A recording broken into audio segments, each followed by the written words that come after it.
21ನೇ ವಚನವನ್ನು ಓದೋಣ. 21ರಿಂದ ಓದ್ರಿ. ಅಂದಿನಿಂದ ಯೇಸು ಕ್ರಿಸ್ತನು ತಾನು ಯೆರೂಸಲೇಮಿಗೆ ಹೋಗಿ ಅಲ್ಲಿ ಹಿರಿಯರಿಂದಲೂ ಮಹಾಯಾಜಕರಿಂದಲೂ ಶಾಸ್ತ್ರಿಗಳಿಂದಲೂ ಬಹು ಕಷ್ಟಗಳನ್ನು ಅನುಭವಿಸಿ ಕೊಳ್ಳಲ್ಪಟ್ಟು 3ನೇ ದಿನದಲ್ಲಿ ಜೀವಿತನಾಗಿ ಎಬ್ಬಿಸಲ್ಪಡಬೇಕೆಂದು ತನ್ನ ಶಿಷ್ಯರಿಗೆ ತಿಳಿಸುವುದಕ್ಕೆ ಪ್ರಾರಂಭ ಮಾಡಿದನು. ಸಾಕು, ಇಲ್ಲೇನ್ ತಿಳಿಸ್ತು? ಇಲ್ಲೂ ಕೂಡ ಏನ್ ಹೇಳ್ದ? ನಾನು ಕಷ್ಟಪಟ್ಟು ಹಿರಿಯರಿಂದ, ಶಾಸ್ತ್ರಿಗಳಿಂದ, ಫರಿಸಾಯರುಗಳಿಂದ ಬಹಳ ಕಷ್ಟಪಟ್ಟು ಕೊಲ್ಲಲ್ಪಟ್ಟು ನಾನು 3ನೇ ದಿನದಲ್ಲಿ ಎದ್ದು ಬಂದಿದ್ದೇನೆ. ಇಲ್ಲಿ ನೀವು ಕನ್ಫರ್ಮ್ ಆಯ್ತು ಅಂದ್ರೆ ಯೇಸು ಎದ್ದು ಬಂದಿದ್ದಾರೆ. ಯೇಸು ಎದ್ದು ಬಂದಿದ್ದಾರೆ ಅಂದ್ರೆ ಯೇಸು ಎದ್ದು ಬಂದಿದ್ದಾರೆ ಅಂತ ಇಲ್ಲಿ ಒಂದ್ಸಾರಿ ತಿಳಿಸಿದ್ರು. ಮತ್ತೆ ಇನ್ನೆಲ್ಲ ಒಂದು ಸಾರಿ ತಿಳಿಸಿದ್ರು. 17ನೇ ಅಧ್ಯಾಯಕ್ಕೆ ಬರುವಾಗ, ಮತ್ತಾಯನ ಬರೆದ ಸುವಾರ್ತೆ 17ನೇ ಅಧ್ಯಾಯಕ್ಕೆ ಬರುವಾಗ 22ನೇ ವಚನದಿಂದ 22ನೇ ವಚನದಲ್ಲಿ ನೋಡೋಣ. ಅವರು ಗಲಿಲಾಯದಲ್ಲಿ ಗುಂಪು ಗುಂಪಾಗಿ ಕೂಡುತ್ತಿರುವಾಗ ಯೇಸು ಅವರಿಗೆ, ಮನುಷ್ಯಕುಮಾರನು ಮನುಷ್ಯರ ಕೈಗೆ ಒಪ್ಪಿಸಲ್ಪಡುವನು, ಅವರು ಆತನನ್ನು ಕೊಲ್ಲುವರು, ಸತ್ತ 3ನೇ ದಿನದಲ್ಲಿ ಆತ ಜೀವಿತನಾಗಿ ಎಬ್ಬಿಸಲ್ಪಡುವನು ಎಂದು. ಹಲ್ಲೆಲೂಯಾ. ಇಲ್ಲೂ ಕೂಡ ನಿಮ್ಗೆ ಕನ್ಫರ್ಮ್ ಆಯ್ತು, ಯೇಸು ಕ್ರಿಸ್ತನ ಸತ್ತು ಎದ್ದು ಬರ್ತಾನೆ. ಸತ್ಯವೇದದಲ್ಲಿ ಈಗಾಗಲೇ 2ನೇ ಸಾರಿ ಈತನು ಮುಂದೆ ತಿಳಿಸ್ತಾ ಇದ್ದಾನೆ. ಅಂದ್ರೆ ಆಗೋಕ್ಕಿಂತ ಮುಂಚೆನೆ ಶಿಷ್ಯರ ಹತ್ರ ಮುಂದೆ ತಿಳಿಸ್ತಾ ಇದ್ದಾನೆ ಯೇಸು ಸ್ವಾಮಿ. ಇನ್ನೊಂದು ಕಡೆ ಯೇಸು ಸ್ವಾಮಿ ತಿಳಿಸ್ತಾರೆ. ಮತ್ತಾಯನ ಬರೆದ ಸುವಾರ್ತೆ 20ನೇ ಅಧ್ಯಾಯ ಅದರ 17ನೇ ವಚನ ಓದೋಣ. ಮತ್ತಾಯನ ಸುವಾರ್ತೆ 20ನೇ ಅಧ್ಯಾಯ 17ನೇ ವಚನವನ್ನು ಓದೋಣ.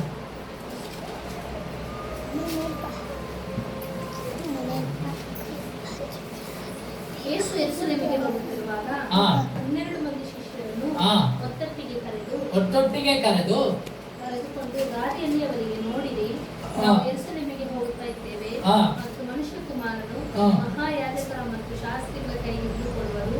ಅವರು ಅವನಿಗೆ ಮರಣದಂಡನೆ ವಿಧಿಸಿ ಅವನನ್ನು ಅಪಹಾಸ್ಯ ಮಾಡುವುದಕ್ಕೂ ಕೊರಡೆಗಳಿಂದ ಹೊಡೆಯುವುದಕ್ಕೂ ಶಿಲುಬೆಗೆ ಹಾಕುವುದಕ್ಕೂ ಅನ್ಯರ ಕೈಗೆ ಒಪ್ಪಿಸುವರು. ಅವನು ಸತ್ತ 3ನೇ ದಿನದಲ್ಲಿ ಜೀವಿತನಾಗಿ ಎಬ್ಬಿಸಲ್ಪಡುವನು ಎಂದು ಹೇಳಿದರು. ಹಲ್ಲೆಲೂಯಾ. ನಿಮ್ಮೆಲ್ಲರ ಪ್ರಸಂಗ ಮಾಡುವಾಗ ಕೇಳ್ತಾರೆ, ಎಲ್ಲಿ ಯೇಸು ಸ್ವಾಮಿ ನಾನು ಸತ್ತು 3ನೇ ದಿನದಲ್ಲಿ ಎದ್ದು ಬರ್ತೀನಿ ಅಂತ ಹೇಳಿದೆ, ಎಲ್ಲಿ ಹೇಳಿದ್ದಾನೆ ಅಂತ ಕೇಳುವಾಗ ನೀವು ಇವೆಲ್ಲ ವಚನಗಳನ್ನ ನೀವು ತೋರಿಸಬೇಕು. ಮತ್ತಾಯನ ಬರೆದ ಸುವಾರ್ತೆ 16:22 ತೋರಿಸ್ಬೇಕು. ಮತ್ತಾಯನ ಬರೆದ ಸುವಾರ್ತೆ 16:21 ತೋರಿಸ್ಬೇಕು. ಮತ್ತಾಯನ ಬರೆದ ಸುವಾರ್ತೆ 17:22ನೇ ವಚನವನ್ನ ತೋರಿಸ್ಬೇಕು. ಮತ್ತಾಯನ ಬರೆದ ಸುವಾರ್ತೆ 20:17ನೇ ವಚನವನ್ನ ನೀವು ತೋರಿಸಿ ಹೇಳಬೇಕು, ಯೇಸು ಪುನರುತ್ಥಾನಾಗಿ ಎದ್ದಿದ್ದಾನೆ. ಇನ್ನು ಅನೇಕ ಗುರುತುಗಳನ್ನ ನಿಮಗೆ ತೋರಿಸ್ತೇನೆ. ಲೂಕನ ಬರೆದ ಸುವಾರ್ತೆ 24ನೇ ಅಧ್ಯಾಯ ಯೇಸು ಪುನರುತ್ಥಾನದ ಆದಂತಹ ಸಮಯವನ್ನ ನೋಡೋಣ. ಹೇಗೆ ಪುನರುತ್ಥಾನ ಆದ, ಹೆಂಗಾಯ್ತು ಅಂತ ಹೇಳಿ, ಯಾರಿಗೆ ಕಾಣಿಸ್ಕೊಂಡ ಅಂತ. ಲೂಕನ ಬರೆದ ಸುವಾರ್ತೆ 24ನೇ ಅಧ್ಯಾಯ 1ನೇ ವಚನದಿಂದ ಓದೋಣ.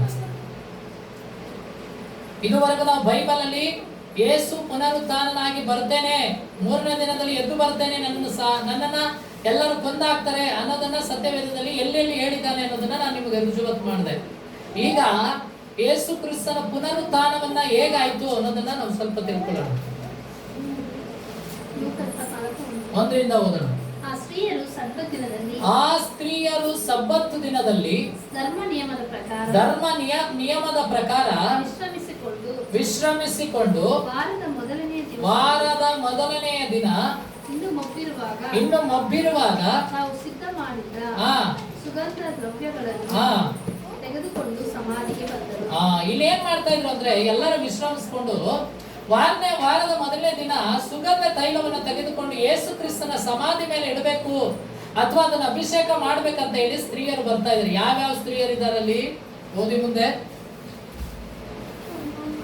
ಸಮಾಧಿಗೆ ಮುಚ್ಚಿದ ಕಲ್ಲು ಅಲ್ಲಿಂದ ಉಳಿಸಲ್ಪಟ್ಟಿರುವುದನ್ನು ಕಂಡು ಹೊಲಕ್ಕೆ ಹೋಗಿ ನೋಡುವಲ್ಲಿ ಯೇಸು ಸ್ವಾಮಿಯ ದೇಹವು ಕಾಣಲಿಲ್ಲ.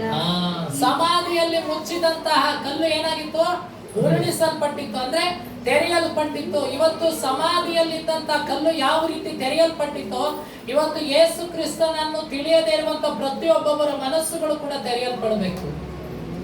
ಹಲ್ಲೆಲೂಯಾ. ಯಾವ ರೀತಿ ಕಲ್ಲು ಉರುಳುತ್ತೋ ಇವತ್ತು ಯೇಸು ಕ್ರಿಸ್ತನನ್ನು ಅರಿಯದೇ ಇರುವಂತ ಎಷ್ಟೋ ವ್ಯಕ್ತಿಗಳಿದ್ದಾರೆ. ಅವ್ರ ಮನಸ್ಸುಗಳು ಕೂಡ ಇವತ್ತು ಕಲ್ಲು ಯಾವ ತೆರೀತೋ ಅದೇ ತರ ತೆರೆಯಲ್ಪಡಬೇಕು. ಈ ಪುನರುತ್ಥಾನದ ಸಂದೇಶದಲ್ಲಿ ನಾನು ಅದೇ ಹೇಳುದು, ಎಲ್ಲರ ಮನಸ್ಸುಗಳು ಯೇಸು ಕ್ರಿಸ್ತನಿಗಾಗಿ ತೆರೆಯಲ್ಪಡಬೇಕು. ಎಲ್ಲರ ಹೃದಯ ಯೇಸು ಕ್ರಿಸ್ತನಿಗಾಗಿ ತೆರೆಯಲ್ಪಡಬೇಕು. ಇಲ್ಲಿ ಸ್ತ್ರೀಯರು ಬರ್ತಾ ಇದ್ದಾರೆ. ಇಲ್ಲಿ ಬರುವಾಗ ಕಲ್ಲೆಲ್ಲ ಉರುಳಿದೆ, ಹತ್ರ ಹೋಗಿ ನೋಡುವಾಗ ಯೇಸು ಅಲ್ಲಿ ಇಲ್ಲ. ಯೇಸು ಅಲ್ಲಿಲ್ಲ. ಮುಂದೆ ಹೋದ್ರಿ. ಸಮಾಧಿಗೆ ಮುಚ್ಚಿದ ಕಲ್ಲು ಅಲ್ಲಿಂದ ಉರುಳಿಸಲ್ಪಟ್ಟಿರುವುದನ್ನು ಕಂಡು ಒಳಕ್ಕೆ ಹೋಗಿ ನೋಡುವಲ್ಲಿ ಸ್ವಾಮಿಯ ದೇಹವು ಕಾಣಲಿಲ್ಲ. ಈ ವಿಷಯದಲ್ಲಿ ಅವರಿಗೆ ಗಲಿಬಿಲಿ ಉಂಟಾಯಿತು. ಹೊಳೆಯುವ ಉಡುಪನ್ನು ಧರಿಸಿದ ಇಬ್ಬರು ಪುರುಷರು ಅಕಸ್ಮಾತಾಗಿ ಅವರ ಬಳಿಯಲ್ಲಿ ನಿಂತುಕೊಂಡರು. ಆ ಸ್ತ್ರೀಯರು ಭಯಂಕಿತವರಾಗಿ ತಮ್ಮ ಮುಖಗಳನ್ನು ನೆಲದ ಕಡೆಗೆ ಒಪ್ಪಿಸಿಕೊಂಡಿರುವಾಗ ಆ ಪುರುಷರು ಅವರಿಗೆ ಸತ್ತವರೊಳಗೆ ಬದುಕಿರುವವನನ್ನು ಹುಡುಕುವುದೇನು, ಆತನು ಇಲ್ಲಿ ಇಲ್ಲ ಎಂದಿದ್ದಾನೆ. ಏನಂತ ಹೇಳಿದ್ರು? ಸತ್ತವರೊಳಗೆ ನಮ್ಮ ಯೇಸು ಸ್ವಾಮಿ ಬದುಕಿದ್ದಾನೆ, ಅವನಿಗೆ ಯಾಕೆ ಹುಡುಕ್ತೀರಾ? ಇವತ್ತೇಳ್ರಿ, ಯೇಸು ನಮ್ಮ ಜೀವಿತದಲ್ಲಿ ಗೆದ್ದಿದ್ದಾನೆ. ಯೇಸು ನಮ್ಮ ಜೀವಿತದಲ್ಲಿ ಗೆದ್ದಿದ್ದಾನೆ. ಆತನು ಸತ್ತಿಲ್ಲ, ಆತನು ನಮ್ಮ ಮಧ್ಯದಲ್ಲಿದ್ದಾನೆ. ಹಲ್ಲೆಲೂಯಾ. ಆತನು ಸತ್ತಿಲ್ಲ ರೀ, ಆತನು ಮಧ್ಯದಲ್ಲಿದ್ದಾನೆ. ಆತನ ಮಧ್ಯದಲ್ಲಿದ್ದಾನೆ. ಆತ ನಮ್ಮ ಜೀವಿತದಲ್ಲಿದ್ದಾನೆ, ನಮ್ಮ ಹೃದಯದಲ್ಲಿದ್ದಾನೆ, ನನ್ನ ಸಭೆಯಲ್ಲಿದ್ದಾನೆ, ನಿನ್ನ ಸಭೆಯಲ್ಲಿದ್ದಾನೆ, ಎಲ್ಲರ ಕಡೆಯಲ್ಲಿದ್ದಾನೆ. ಅವನು ಸತ್ತಿಲ್ಲ. ಇವತ್ತು ಅನೇಕ ಸಮಾಧಿಗೆ ಮಣ್ಣಲ್ಲಿ ಮಣ್ಣಾಗೋದ್ರು, ಅದು ಯಾರು ಬದುಕಿಲ್ಲ. ಆದ್ರೆ ನಮ್ಮ ಯೇಸು ಕ್ರಿಸ್ತನು 3 ದಿನದಲ್ಲಿ ಬದುಕಿ ಬಂದನು. ಹಲ್ಲೆಲೂಯಾ. ಹಲ್ಲೆಲೂಯಾ. ಇದು ಫಸ್ಟ್ ಸತ್ತಾಗ ಸ್ತ್ರೀಯರಿಗೆ ಕಾಣಿಸ್ಕೊಂಡಿದೆ. ಸಾರಿ, ಬದುಕಿದಾಗ ಅಂದ್ರೆ 3 ದಿನದಲ್ಲಿ ಎದ್ದಾಗ ಯಾರ ಕೈ ಕಾಣಿಸ್ಕೊಂಡು ಯೇಸು ಸ್ವಾಮಿನ ಮೊದಲು ನೋಡಿದರೆ ಆ ಸ್ತ್ರೀಯರೇ. ಯಾರ್ಯಾರು ಸ್ತ್ರೀಯರಿದ್ರು ನೋಡಿ, ಅಲ್ಲಿ ವಾಕ್ಯ ಇದೆ ಮುಂದೆ. ಮನುಷ್ಯ ಕುಮಾರನು ಪಾಪಿಗಳಾದ ಮನುಷ್ಯರ ಕೈಗೆ ಒಪ್ಪಿಸಲ್ಪಟ್ಟು ಶಿಲುಬೆಗೆ ಹಾಕಲ್ಪಟ್ಟು 3ನೇ ದಿನದಲ್ಲಿ ಎದ್ದು ಬರುವುದು ಅಗತ್ಯವೆಂದು ನಿಮಗೆ ಹೇಳಿದ್ದನ್ನು ನೆನಪಿಗೆ ತಂದುಕೊಳ್ಳಿರಿ. ನೋಡಿ, ಮೊದಲೇ ನಿಮ್ಗೆ ಹೇಳಿದ್ದಲ್ಲ ಅವನು, ಯೇಸು ಸ್ವಾಮಿ ಹೇಳಿದ್ದಲ್ಲ, ಅದನ್ನ ನೆನಪು ಮಾಡ್ಕೊಳ್ರಿ. ಯಾಕೆ ಮತ್ತೆ ಹುಡ್ಕಕ್ ಬಂದಿದ್ದೀರಾ? ಮತ್ತೆ ನಿಮ್ಮ ಮುಂದೆ ಮುಂಚಿತವಾಗ್ಲೇ ತಿಳಿಸಿರ್ಲಿಲ್ವಾ ಆತನ 3 ಸಾರಿ ಅಂತ ಹೇಳಿ ದೇವದೂತರು ಹೇಳ್ತಾ ಇದ್ದಾರೆ ಆ ಮಾತನ್ನ. ಮುಂದೆ ಹೋದ್ರಿ. ಸ್ತ್ರೀಯರು ಆತನ ಮಾತುಗಳನ್ನು ನೆನಪಿಗೆ ತಂದುಕೊಂಡು ಸಮಾಧಿಯ ಬಳಿಯಿಂದ ಹಿಂದಿರುಗಿ ಹೋಗಿ ಆ ಸಂಗತಿಗಳನ್ನೆಲ್ಲ 11 ಮಂದಿ ಶಿಷ್ಯರಿಗೂ ಉಳಿದವರೆಲ್ಲರಿಗೂ ತಿಳಿಸಿದರು. ಆ ಸ್ತ್ರೀಯರು ಯಾರ್ಯಾರೆಂದರೆ ಮಗ್ದಲದ ಮರಿಯಳು, ಯೋಹಾನಳು, ಯಾಕೋಬನ ತಾಯಿಯಾದ ಮರಿಯಳು. ಇವ್ರ ಕಣ್ಣಿಗೆ ಯೇಸು ಸ್ವಾಮಿ ಇಲ್ಲದೆ ಇರೋದು ಕಾಣಿಸ್ಕೊಂಡಿದ್ದು. ಫಸ್ಟ್ ಸ್ತ್ರೀಯರೇ ನೋಡಿದ್ದು. ಹಲ್ಲೆಲೂಯಾ. ಅದಕ್ಕೆ ಸ್ತ್ರೀಯರು ಹೆಚ್ಚಾಗಿ ಪ್ರಾರ್ಥನೆ ಮಾಡ್ರಿ. ಮಬ್ಬಿರುವಾಗಲೇ ಸ್ತ್ರೀಯರು ಮಬ್ಬಿರುವಾಗಲೇ ಯೇಸು ಸ್ವಾಮಿಯನ್ನು ನೋಡ್ಲಿಕ್ಕೆ ಹೋದ್ರು. ಇವತ್ತು ನಾವು ಮಬ್ಬಿರುವಾಗ ಎಷ್ಟು ಚೆನ್ನಾಗಿ ಪ್ರಾರ್ಥನೆ ಮಾಡ್ತಾ ಇದ್ದೇವೆ. ನಾವು ಮಬ್ಬಿರುವಾಗಲೇ ಪ್ರಾರ್ಥನೆ ಮಾಡ್ಬೇಕು. 3 ಗಂಟೆ 4 ಗಂಟೆ ಆ ಸಮಯದಲ್ಲಿ ಎದ್ದು ನಾವು ಪ್ರಾರ್ಥನೆ ಮಾಡ್ಬೇಕು. ಹೀಗಾಗಿ ಯೇಸು ಸ್ವಾಮಿ ತಾನೇ ಎದ್ದಿದ್ದಲ್ಲದೆ ಅನೇಕರನ್ನ ಎಬ್ಬಿಸಿದ್ದಾನೆ. ಪ್ರಿಯ, ಇವತ್ತು ಸತ್ಯವೇದದಲ್ಲಿ 8 ಜನರನ್ನ ದೇವರು ಎಬ್ಬಿಸಿದ್ದಾನೆ. 8 ಜನರನ್ನ ಎಬ್ಬಿಸಿದ್ದಾನೆ ಅಂತ ಹೇಳಿ ಸತ್ಯವೇದ ಹೇಳುತ್ತೆ. ಹಳೆ ಒಡಂಬಡಿಕೆಯಲ್ಲಿ 1 ಬದುಕಿಸಿದ್ದಾನೆ. ಅವಿಬ್ಬರನ್ನ ನೋಡೋಣ. ಹೊಸ ಒಡಂಬಡಿಕೆಯಲ್ಲಿ ಕೆಲವೊಂದು 2 ನೋಡಿ ನನ್ನ ವಾಕ್ಯ ಭಾಗವನ್ನು ನಾನು ಮುಗಿಸ್ತೇನೆ. ಹಲ್ಲೆಲೂಯಾ. ಹಲ್ಲೆಲೂಯಾ. ಹಳೆ ಒಡಂಬಡಿಕೆಯಲ್ಲಿ ಯಾರನ್ನ ಬದುಕಿಸಿರ್ಬೋದು? ನಿಮ್ಗೆ ಯಾರಿಗಾದ್ರೂ ಗೊತ್ತಿದೆಯಾ? ಅವ್ನು ಸತ್ತೋಗಿರ್ಲಿಲ್ವಲ್ಲ. ಸತ್ತಂತಹ ವ್ಯಕ್ತಿಗಳನ್ನ ಹಳೆ ಒಡಂಬಡಿಕೆಯಲ್ಲಿ ದೇವರು ಬದುಕಿಸಿದ್ದಾರೆ. ನೋಡೋಣ. ಸರಿ, ಅದು ಹೊಸ ಒಡಂಬಡಿಕೆಯಲ್ಲಿ ಲಾಜರನ್ನ ಬದುಕಿಸಿದ್ದಾರೆ. ಹಳೆ ಒಡಂಬಡಿಕೆಯಲ್ಲಿ ನಿಮ್ಮ ಗಮನಕ್ಕೆ ನಾನು ಬಿಡ್ತೀನಿ. ಯಾರಾದ್ರೂ ಒಬ್ರು ಪ್ರಶ್ನೆಗೆ ನಿಮ್ ತಲೆಗೆ ಬಿಡ್ತೀನಿ. ಯಾರು ಹೇಳ್ಬೋದು? ನೀವು ಬೈಬಲ್ ಓದ್ತೀನಿ ಅಂತ ಹೇಳ್ತೀರಾ? ನೋಡೋಣ, ಓದ್ರಿ, ಹೇಳ್ರಿ. ಹೊಸ ಒಡಂಬಡಿಕೆಯಲ್ಲಿ ಎಲ್ಲರೂ ಹೇಳ್ತೀರಾ ಲಾಜರನ್ನ ಬದುಕಿಸ್ತಾ, ಸಬಿತರನ್ನ ಬದುಕಿಸ್ತಾ ಅಂತ ಹೇಳಿ ಗೊತ್ತು. ಆದ್ರೆ ಹಳೆ ಒಡಂಬಡಿಕೆಯಲ್ಲಿ ಸತ್ತಂತವ್ರನ್ನ ಬದುಕಿಸಿದಾರಲ್ಲ ಯೇಸು ಸ್ವಾಮಿ. ಹಳೆ ಒಡಂಬಡಿಕೆ ಬರೋದಿಲ್ಲವಲ್ಲ ಅಲ್ಲಿ. ತಬಿತ ವಿಧವೆಯ ಮಗ. ಕರೆಕ್ಟ್. ಯಾರ ಮೂಲಕ? ಎಲಿಷನ ಮೂಲಕವಾಗಿ. Very good. ಎಲಿಷನ ಮೂಲಕವಾಗಿ, ಪರವಾಗಿಲ್ಲ, ಎಲಿಷನ ಮೂಲಕವಾಗಿ ವಿಧವೆಯ ಮಗನನ್ನ ಬದುಕಿಸ್ತಾ. ಹಲ್ಲೆಲೂಯಾ. ಹಳೆ ಒಡಂಬಡಿಕೆಯಲ್ಲೂ ಕೂಡ ಅದ್ಭುತಗಳು ನಡೆದಿದೆ. ಅಲಮಡಬಡಿಕೆಯಲ್ಲೂ ಕೂಡ ಅದ್ಭುತಗಳು ನಡೆದಿದೆ. ಓದೋಣ ಹಾಗಾದ್ರೆ ಅವರು ಹೇಳಿದಂತ ವಚನಗಳನ್ನ. 1 ಅರಸರುಗಳ ಪುಸ್ತಕ 17ನೇ ಅಧ್ಯಾಯ 17ನೇ ವಚನದಿಂದ ಓದೋಣ.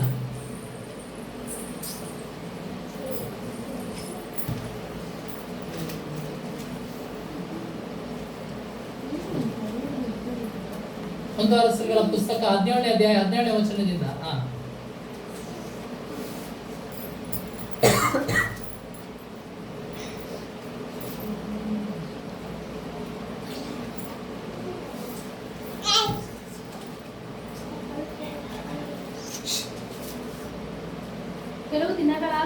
ಕೆಲವು ದಿನಗಳಾದ ನಂತರ ಮನೆಯ ಯಜಮಾನಿಯಾದ ಸ್ತ್ರೀಯ ಮಗಳು ಅಸ್ವಸ್ಥನಾದ ಹುಡುಗನಿಗೆ ರೋಗ ಹೆಚ್ಚಾದ್ದರಿಂದ ಉಸಿರಾಡುವುದು ನಿಂತು ಹೋಯಿತು. ಆಗ ಸ್ತ್ರೀಯು ಎಲೀಯನಿಗೆ, ದೇವರ ಮನುಷ್ಯನೇ, ನನ್ನ ಗೊಡವೆ ನಿನಗೇಕೆ? ನನ್ನ ಪಾಪವನ್ನ ನೋಡ್ರಿ, ಯಾರ ಮೇಲೆ ಹೇಳ್ತಾರೆ? ಸೇವಕನ ಮೇಲೆ ತಪ್ಪು ಹೊರಿಸ್ತಾ ಇದ್ದಾರೆ. ಏನ್ ನೀನ್ ಮಾಡಿದ್ದು? ಏನೋ ಮನೆಯಲ್ಲಿ ಇಳ್ಕೊಳ್ಳೋದಕ್ಕೆ ಉಳ್ಕೊಳಕ್ ಅವಕಾಶ ಕೊಟ್ರೆ ನೀನು ನನ್ನ ಪಾಪವನ್ನ ದೇವ್ರ ನೆನಪಿಗೆ ತಂದ್ಬಿಟ್ಟು ನನ್ನ ಮಗನ ಸಾಯಿಸ್ಬಿಟ್ಟ. ಮಾಡಿದ ತಪ್ಪು ಅವರು, ಆದ್ರೆ ಹಾಕೋದು ತಪ್ಪು ಸೇವಕರ ಮೇಲೆ. ಹಲ್ಲೆಲೂಯಾ. ಮಾಡಿದ ತಪ್ಪು ಅವರು, ಆದ್ರೆ ಹಾಕೋದು ತಪ್ಪು ಸೇವಕರ ಮೇಲೆ. ಇವತ್ತು ನಮ್ಮ ಜನಗಳು ಅಷ್ಟೇ, ಯಾವ್ದಾದ್ರು ಒಂದು ವೇಳೆ ಆಕ್ಸಿಡೆಂಟ್ ಆದ್ರೆ ಈ ಸೇವಕರು ಸರಿಯಾಗಿ ಪ್ರಾರ್ಥನೆ ಮಾಡಿಲ್ಲ ಅಂತಾನೆ ಹೇಳೋದು. ಈ ಪಾಸ್ಟರ್ ಸರಿಯಾಗಿ ಪ್ರಾರ್ಥನೆ ಮಾಡಿಲ್ಲ, ಅದಕ್ಕೆ ನನ್ಗೆ ಹಿಂಗಾಯ್ತು. ಈ ಪಾಸ್ಟರ್ ನನಗೆ ಸರಿಯಾಗಿ ಎಣ್ಣೆ ಪ್ರಾರ್ಥನೆ ಮಾಡಿಲ್ಲ, ಅದಕ್ಕೆ ನನ್ನ ತಲೆನೋವು ಬಂತು. ಅದಕ್ಕೆ ನನ್ನ ಗಂಟ್ಲು ನೋವು ಇನ್ನೂ ಕಡಿಮೆ ಆಗಿಲ್ಲ. ಇದೇ ಹೇಳೋದು. ಕೊರತೆಗಳು ಯಾರ ಮೇಲೆ ಹೇಳ್ತಾರೆ? ಸೇವಕರ ಮೇಲೆ ಹೇಳೋದು. ಹಲ್ಲೆಲೂಯಾ. ಆದ್ರೆ ತನ್ನ ಮೇಲೆ ತಾನೇ ಹೇಳ್ಕೊಳ್ಳಲ್ಲ, ನಾನ್ ಸರಿಯಾಗಿ ಪ್ರಾರ್ಥನೆ ಮಾಡಿಲ್ಲ ಅದಕ್ಕೆ ಹಂಗಾಯ್ತು ಅಂತ. ಬರೋದೆಲ್ಲ ಪಾಸ್ಟರ್ ಮೇಲೆ ಬರುತ್ತದೆ. ಆ ಯೇಸು ಸ್ವಾಮಿಗೂ ಹಂಗೆ ಬಂದಿದ್ದು. ಈಗ ಸರೋಜಮ್ಮಗೆ ಶ್ರೀನಿವಾಸ್ ಪ್ರಾರ್ಥನೆ ಮಾಡಿದ್ರೆ ದೇವ ಬಿಟ್ಟೋಗಿಲ್ಲ ಅಂದ್ರೆ ಶ್ರೀನಿವಾಸ್ ಸರಿಯಾಗಿ ಪ್ರಾರ್ಥನೆ ಮಾಡಿಲ್ಲ ಅಂತ ಎಮ್ಮ ಹೇಳಬರುತ್ತೆ. ಉದಾಹರಣೆಗೆ ಎಮ್ಮ ಇಲ್ಲ, ಅಯ್ಯಮ್ಮ ಹಂಗೆ ಹೇಳುದು. ಪಾಸ್ಟರ್ ನೀವ್ ಏನ್ ಪ್ರಾರ್ಥನೆ ಮಾಡಿದ್ರು ದೇವ ಓಡ್ಸಕ್ಕಾಗಲ್ಲ, ಅದಕ್ಕೆ ನಾನು ಬೇರೆ ದೇವಕ್ಕೆ ಹೋಗ್ಬಿಡ್ತೀನಿ ಅಂತ ಹೇಳ್ತಾರೆ. ಹೋಗಂತ ಹೇಳ, ಹೋಗಿ ಆರಾಮಾಗಿ ಹೋಗ್ಬಿಟ್ ಬಾ ಅಂತ. ಇನ್ನೊಂದ್ 2-3 ದೇವಗಳು ಮೈ ಮೇಲೆ ಹಾಕೊಂಡು ಬಂದ್ಬಿಡು, ಅವಾಗ ಬಿಡಿಸ್ತಾರೆ. ನೀನ್ ಯಾರು ಬಿಡಿಸ್ತಾರೆ? ಹಲ್ಲೆಲೂಯಾ. ಹಾಗಾಗಿ ನಮ್ಮ ತಪ್ಪುಗಳನ್ನ ನಾವು ಸರಿ ಮಾಡ್ಕೋಬೇಕು. ಪಾಸ್ಟರ್ ಇಲ್ಲೂ ಕೂಡ ಅವ್ನು ಹೇಳ್ತಾ ಇದ್ದಾನೆ, ಆಕೆ ಹೇಳ್ತಾಳೆ, ಏನಪ್ಪಾ ನೀನ್ ನನ್ನ ಮಗನೇ ಸಾಯಿಸ್ಬಿಟ್ಟೆ ಅಂತ ಹೇಳುವಾಗ ಎಲಿಯನ್ ಏನ್ ಮಾಡ್ತಾನೆ ಗೊತ್ತಾ? ಮುಂದೆ ಹೋದ್ರಿ. ಆಗ ಸ್ತ್ರೀಯು, ದೇವರ ಮನುಷ್ಯನೇ, ನನ್ನ ಗೊಡವೆ ನಿನಗೇಕೆ? ನನ್ನ ಪಾಪವನ್ನು ದೇವರ ನೆನಪಿಗೆ ತಂದು ನನ್ನ ಮಗನನ್ನು ಸಾಯಿಸುವುದಕ್ಕೆ ಬಂದಿಯೋ? ಅವನು ಆಕೆಗೆ, ನಿನ್ನ ಮಗನನ್ನು ನನಗೆ ಕೊಡು ಎಂದು ಹೇಳಿ ಅವನನ್ನು ಆಕೆ ಉಡಲಿನಿಂದ ತೆಗೆದುಕೊಂಡು ನಾನು ವಾಸವಾಗಿದ್ದ ಮೇಲಿನ ಕೋಣೆಗೆ ಹೋಗಿ ನನ್ನ ಮಂಚದ ಮೇಲೆ ಮಲಗಿಸಿದನು. ಅವನು ಯೆಹೋವನಿಗೆ, ನನ್ನ ದೇವರಾದ ಯೆಹೋವನೇ, ನನಗೆ ಸ್ಥಳ ಕೊಟ್ಟ ಈ ವಿಧವೆಯ ಮಗನನ್ನು ನೀನು ಸಾಯಿಸಿ ಆಕೆಗೂ ಕೆಡುಕನ್ನುಂಟು ಮಾಡಿದ್ದೇನೆ ಎಂದು ಹೇಳಿ ಹುಡುಗನ ಮೇಲೆ 100 ಸಾರಿ ಹೊಡೆದು, ನನ್ನ ದೇವರಾದ ಯೆಹೋವನೇ, ಹುಡುಗನ ಪ್ರಾಣವು ತಿರುಗಿ ಬರುವಂತೆ ಮಾಡು ಎಂಬುದಾಗಿ ಆತನಿಗೆ ಮೊರೆ ಇಟ್ಟನು. ಯೆಹೋವನು ಅವನ ಪ್ರಾರ್ಥನೆಯನ್ನು ಕೇಳಿದ್ದರಿಂದ ಹುಡುಗನ ಪ್ರಾಣವು ತಿರುಗಿ ಬಂದು ಅವನು ಜೀವಿಸಿದನು. ಹಲ್ಲೆಲೂಯಾ. ನೋಡಿ, ಸೇವಕನು ಹೆಂಗ ಪ್ರಾರ್ಥನೆ ಮಾಡ್ತಾನೆ. ಆ ಮಗುವಿನ ಮೇಲೆ ಗೋರಲ ಬಿದ್ದು, ಸ್ವಾಮಿ ಮನೆ ನನಗೆ ಕೊಟ್ಟಿದ್ದಳಪ್ಪ, ಈ ವಿಧವೆಗೆ ಏನಾದ್ರೂ ನೀನ್ ಮಾಡ್ಬೇಕು ಅಂತ ಹೇಳಿ ಗೋರಲ ಬಿದ್ದು ಆತನ ಪ್ರಾರ್ಥನೆ ಮಾಡ್ತಾನೆ. ಆಗ ಮಗು ಬರುತ್ತದೆ. ಹಲ್ಲೆಲೂಯಾ. ಇವತ್ತು ನಿನ್ನ ಸೇವಕನು ಹಗಲು ರಾತ್ರಿ ನಿನಗಾಗಿ ಗೋರಲ ಬಿದ್ದು ಪ್ರಾರ್ಥನೆ ಮಾಡ್ತಾರೆ. ನೀನು ಒಂದು ವೇಳೆ ಪ್ರಾರ್ಥನೆ ಮಾಡುವುದನ್ನ ಮರಿಬಹುದು, ಆದ್ರೆ ನಿನಗಾಗಿ, ನಿನ್ನ ಕುಟುಂಬದ ಸಂರಕ್ಷಣೆಗೋಸ್ಕರ ನೀನು ಹಾಳಾಗಬಾರ್ದು, ನಿನ್ನ ಜೀವಿತ ನಶಿಸಿ ಹೋಗಬಾರ್ದು, ನಿನ್ನ ಶರೀರದಲ್ಲಿರುವ ಅಭಿಷೇಕ ಯಾರು ಕಳ್ಕೊಳ್ಬಾರ್ದು, ನಿನ್ನ ಆತ್ಮದ ಅಭಿಷೇಕ ಯಾರು ಕದಿಬಾರ್ದು, ನಿನ್ನ ಆತ್ಮ ನಾಶನ ಮಾರ್ಗದಲ್ಲಿ ಹೋಗಬಾರ್ದು ಅಂತ ನಿಮಗಾಗಿ ಸೇವಕರು, ಪ್ರತಿಯೊಬ್ಬೊಬ್ಬ ಸೇವಕರುಗಳು, ನಿಮ್ಮ ಸೇವಕರುಗಳು ಪ್ರತಿಯೊಂದೊಂದು ಕುಟುಂಬಕ್ಕಾಗಿ ಪ್ರಾರ್ಥನೆ ಮಾಡ್ತಾರೆ. ಯಾಕೆ ಗೊತ್ತಾ? ನೀವು ಅವ್ರನ್ನ ಚೆನ್ನಾಗಿ ನೋಡ್ಕೊಂಡು ಆ ಉಪಕಾರಕ್ಕೆ ಅವ್ರು ಚೆನ್ನಾಗಿ ಪ್ರಾರ್ಥನೆ ಮಾಡ್ತಾ ಇರ್ತಾರೆ ಪ್ರಿಯರೇ. ಹಲ್ಲೆಲೂಯಾ. ನೀವು 1 ನಿಮಿಷ ಪ್ರಾರ್ಥನೆ ಮಾಡ್ಬೋದಾದ್ರೆ ಅವರು ಅದಕ್ಕಾಗಿ ಹಗಲು ರಾತ್ರಿ 4 ತಾಸು ಪ್ರಾರ್ಥನೆ ಮಾಡಿ ದೇವರ ಪಾದದಲ್ಲಿ ಕುಳಿತಿರ್ತಾರೆ. ಇವತ್ತು ಸೇವಕನ ಮೇಲೆ ಆ ತಪ್ಪು ಬಂದ್ರು ಕೂಡ ಸೇವಕನು ಪ್ರಾರ್ಥನೆ ಮಾಡಿ ಆ ಮಗುವನ್ನ ಬದುಕಿಸಿಬಿಟ್ಟ. ಈಗ ಯೇಸು ಸ್ವಾಮಿ ಎಲಿಯನ್ನೊಟ್ಟಿಗಿದ್ದರಿಂದ ಅಲ್ಲೂ ಕೂಡ ಒಂದು ಮಗು ಪುನರುತ್ಥಾನ ಆಯಿತು. ಹಲ್ಲೆಲೂಯಾ. ಹಾಗೆ ಇನ್ನೊಂದು ವಚನವನ್ನ ನೋಡೋಣ. 2 ಅರಸರುಗಳ ಪುಸ್ತಕ 4ನೇ ಅಧ್ಯಾಯ 33ನೇ ವಚನ ಓದ್ರಿ. ಯಾರು ಒಳಗೆ ಬಾರದಂತೆ ಆ ಕೋಣೆಯ ಬಾಗಿಲನ್ನು ಮುಚ್ಚಿಕೊಂಡು ಯೆಹೋವನನ್ನು ಪ್ರಾರ್ಥಿಸಿದನು. ಅನಂತರ ಹುಡುಗನ ಮೇಲೆ ಬೋರ್ಲ ಬಿದ್ದು ತನ್ನ ಬಾಯಿ ಕಣ್ಣು ಕೈಗಳನ್ನು ಅವನ ಬಾಯಿ ಕಣ್ಣು ಕೈಗಳಿಗೆ ಮುಟ್ಟಿಸಿದರಿಂದ ಹುಡುಗನ ದೇಹವು ಬೆಚ್ಚಗಾಯಿತು. ಆಮೇಲೆ ಹುಡುಗನನ್ನು ಹೊತ್ತು ಮನೆಯಲ್ಲಿ ಕೊಸೆಗೊಂಡು ಅತ್ತಿತ್ತ ಅಡ್ಡಾಡಿ ತಿರುಗಿ ಅವನ ಮೇಲೆ ಬೋರ್ಲ ಬಿದ್ದನು. ಹುಡುಗನು 7 ಸಾರಿ ಸಿಕ್ಕು ಕಣ್ ತೆರೆದನು. ಹಲ್ಲೆಲೂಯಾ. ನೋಡಿ, ಇಲ್ಲಿ ಶೂನ್ಯಮಳ ಮನೆಗೆ ಬರ್ತಾನೆ ಎಲಿಷನು. ಕತೆ ಹೇಳ್ತೀನಿ ಕೊಡಿ. ಶೂನ್ಯಮಳ ಮನೆಗೆ ಬಂದಾಗ ಆಕೆಗೆ ಮಕ್ಕಳಿರ್ಲಿಲ್ಲ. ಮಕ್ಕಳಿಲ್ಲ ಆದಾಗ ಅವನಿಗೆ ಪ್ರವಾದಿ ದೇವ್ರು ತಿಳಿಸಿದಾಗ ನೆಕ್ಸ್ಟ್ ವರ್ಷದಲ್ಲಿ ನಿನಗೆ ಮಗು ಆಗುತ್ತೆ. ನೀವು ಇದನ್ನೇ ಅಧ್ಯಯನ ಫುಲ್ ಓದುವಾಗ ನಿಮ್ಗೆ ಅರ್ಥ ಆಗುತ್ತೆ. ಮಗು ಆಗುತ್ತೆ ಅಂತ ಹೇಳಿ ಪ್ರವಾದನೆ ಮಾಡ್ತಾನೆ.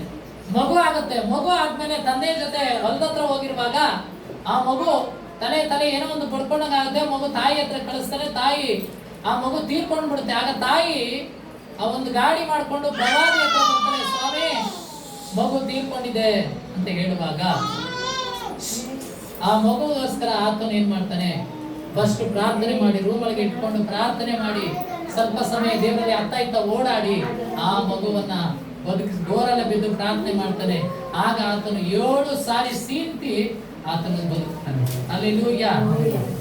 ನೋಡಿ, ಯೇಸು ಸ್ವಾಮಿ ಒಬ್ಬ ವಿಧವೆಯ ಮನೆಯನ್ನು ಮಗಳನ್ನು ಬದುಕಿಸ್ತಾ, ಶೂನ್ಯಾಮಳ ಮಗಳನ್ನು ಕೂಡ ಬದುಕಿಸ್ತಾ, ಈ ಹಳ ಒಡಂಬಡಿಕೆಯಲ್ಲೂ ಕೂಡ ಬದುಕಿಸಿರುವಂತಹ ಕಾರ್ಯವನ್ನು ಕೂಡ ನಾವು ನೋಡ್ತೇವೆ. ಹಳ ಒಡಂಬಡಿಕೆಯಲ್ಲೂ ಕೂಡ ಪುನರುತ್ಥಾನವಾಗಿರುವುದನ್ನು ನಾವು ನೋಡ್ತೇವೆ.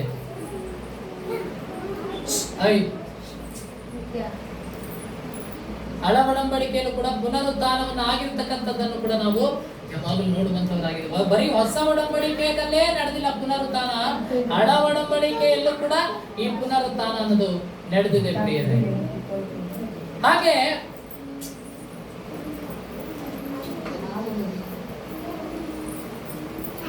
ಹೊಸ ಒಡಂಬಡಿಕೆಯಲ್ಲೂ ಕೂಡ ಪುನರುತ್ಥಾನ ನಡೆದಿದೆ. ಯೋಹಾನನ ಬರೆದ ಸುವಾರ್ತೆ 11ನೇ ಅಧ್ಯಾಯ 41ನೇ ವಚನದಿಂದ